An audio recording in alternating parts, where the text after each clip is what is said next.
Imagine starting your day with the calm of a kettle and a cat. But suddenly, a knock at the door shatters that peace. You're told you're under investigation. No warning, no police caution, just a letter that flips your world upside down. This is the shocking reality faced by countless ordinary people in the UK, caught in a system where private organisations wield the power of judge, jury and executioner. Is this what justice has become?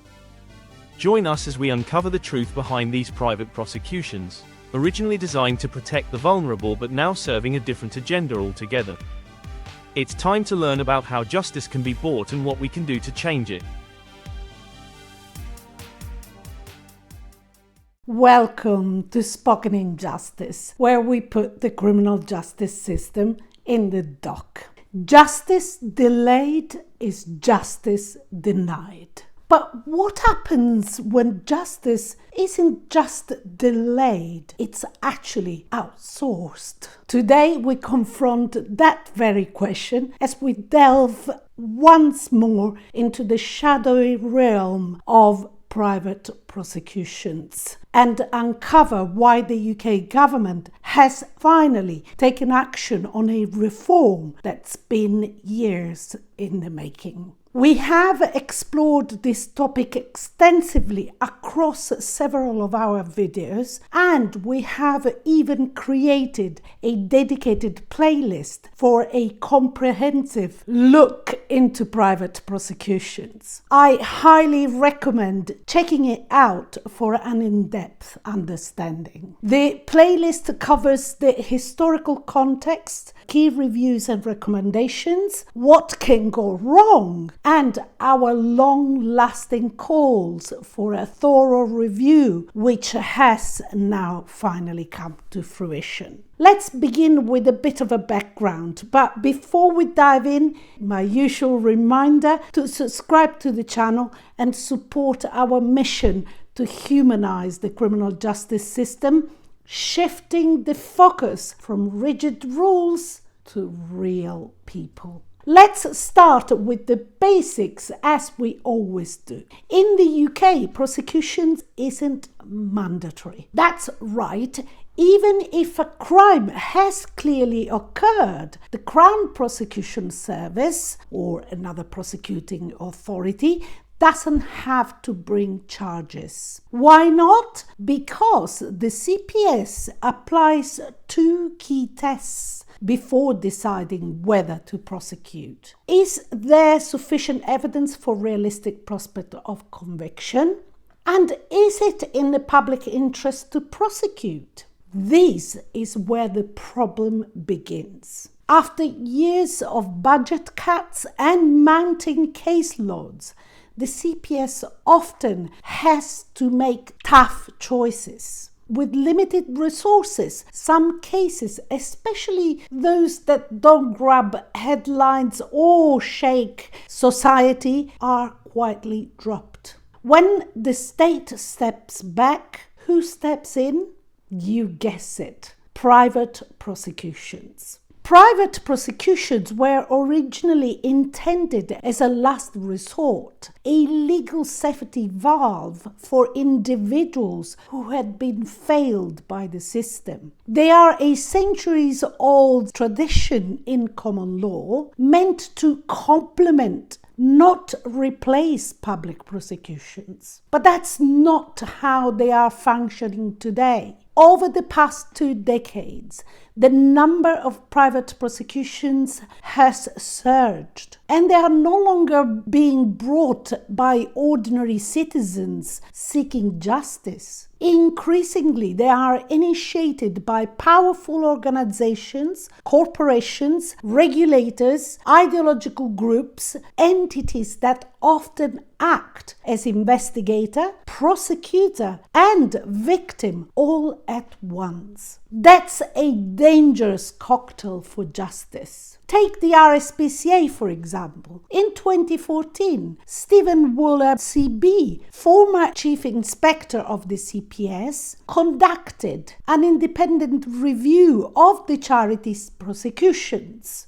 He made 33 recommendations aimed at improving impartiality, accountability, objectivity, all areas where he found the RSPCA's prosecutions lacking. By 2016, the Environment, Food and Rural Affairs Committee criticized the RSPCA for failing to implement those recommendations. It concluded that the organization's combined roles, i.e., investigating, campaigning and fundraising, created a clear conflict of interest. The committee recommended that the RSPCA step back from acting as a prosecutor of first resort, where a statutory body was already empowered to do so. And then there was the Post Office Horizon scandal. Between 1999 and 2015, more than 900 sub-postmasters were wrongly accused of theft and fraud. Most of these prosecutions, 700 of them, were brought by the Post Office itself, relying on fault IT data. These were private prosecutions. Some of those accused lost their homes, their savings, their reputations. Some were sent to prison. Some took their own life. This wasn't justice. It was a catastrophic abuse of power masquerading as due process. The issue runs deeper. In its 2021 ninth report, the Justice Committee acknowledged that private prosecutions are rarely brought by individuals. In paragraph 19, the committee wrote, "In reality, an individual is poorly placed to bring a successful prosecution. The cost is prohibitive and legal aid is not available. The right is largely used by organizations that have the means to employ the necessary investigative and legal expertise." And here is the twist. While it may appear the private prosecutions ease pressure on the public purse, the opposite is true. Many private prosecutions, successful or not, are reimbursed from the Central Legal Aid Fund, paid by whom? By the taxpayers. These costs can exceed what a CPS prosecution would have cost, as private prosecutors can recover fees that aren't capped by the same rules. As the Justice Committee pointed out, private prosecutions are publicly funded at a higher cost than if the prosecution had been conducted by the CPS. Ultimately, the committee warned that the rise in private prosecutions risk creating a two-tier justice system, one where wealthy organizations can afford to seek justice, while vulnerable victims of fraud are left with no recourse. The legal right to bring private prosecutions was designed to safeguard access to justice, not to reinforce inequality. At the heart of this is a deeper principle. The power to prosecute is one of the most intrusive and consequential powers of the state. It determines who stands trial, under what charges, and with what consequences. In democratic societies governed by the rule of law, the power must be exercised with fairness, consistency, and accountability. When the state prosecutes, it is guided by the public interest. Public prosecutors must assess not only the strength of evidence, but also whether a prosecution serves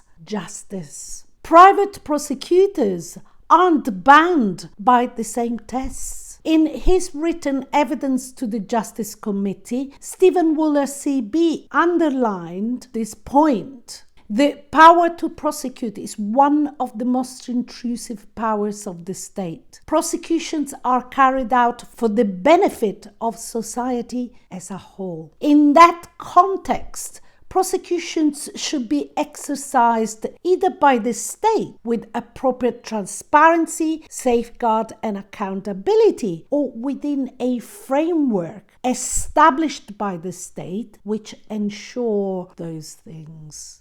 He also recommended the introduction of an accreditation system for organizations seeking to bring private prosecutions, ensuring they meet standards comparable to those required of public prosecutors. These would help restore public confidence and limit the risk of abuse. Because without state oversight, the power to prosecute can too easily become a weapon for revenge, for harassment, or for protecting corporate interests. And that undermines the very idea of justice. However, the government response to the Justice Committee's 9th report on private prosecution was frankly underwhelming. While it accepted the need for a central register of private prosecutions, it rejected the introduction of a binding code of standards for all private prosecutors and investigators. Instead, it insisted that the existing safeguards were both sufficient and effective. But that confidence didn't hold up. It took the long and painful Horizon IT inquiry to truly expose the systemic failures and the risks posed by unchecked private prosecutions. Only after public outrage reached a boiling point did the UK government finally concede that reform was necessary. This is more than just a policy shift. It's an overdue recognition that the current framework, which allows almost anyone to initiate a criminal prosecution with minimal scrutiny, is no longer fit for purpose. The objective isn't to abolish private prosecutions entirely. In some cases, they can still play a crucial role, and we agree with that. But the system must be rebalanced. The power to prosecute is far too significant to exist in the shadows or be driven by private interests. It must remain accountable, transparent, and above all, rooted in the public good. And that brings us to today. On the 6th of March 2025, the government announced a call for evidence to reform private prosecutions. The deadline for response is the 8th of May. We welcome this reform. It's long overdue. We welcome its focus, targeting organizations, not private individuals. The proposals include a mandatory code of practice, better transparency, stronger oversight, and aligning private prosecutions more clearly with the public interest. Of course, this is all welcome, but let's be honest, in our view, it doesn't go far enough. We believe the reform should be guided by a single powerful principle. Private prosecutions should only exist to supplement public ones, not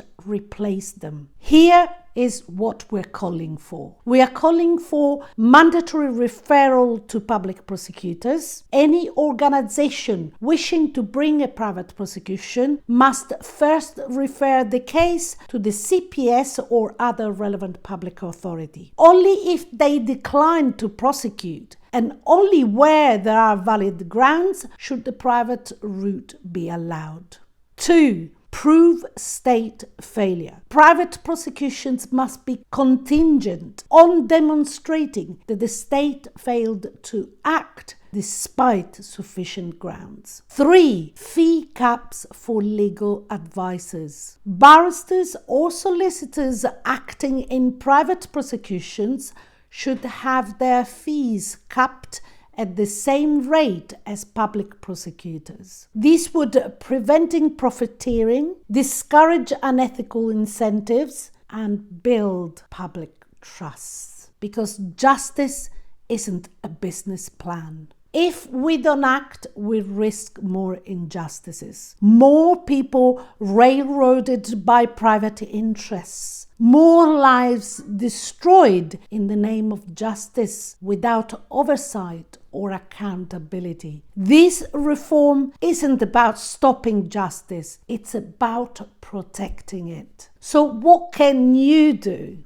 If you have ever cared about fairness, transparency, or access to justice, now is the time to speak up. The government is listening, at least for now. Submit your views before May the 8th. The questionnaire is linked in the description below. Share this video and, as always, join the conversation in the comments below. Let's make sure private prosecutions serve the public interest, not private agendas, because justice is for everyone, not just those who can afford to manufacture it. Join us again as we sit and rise in this unique trial.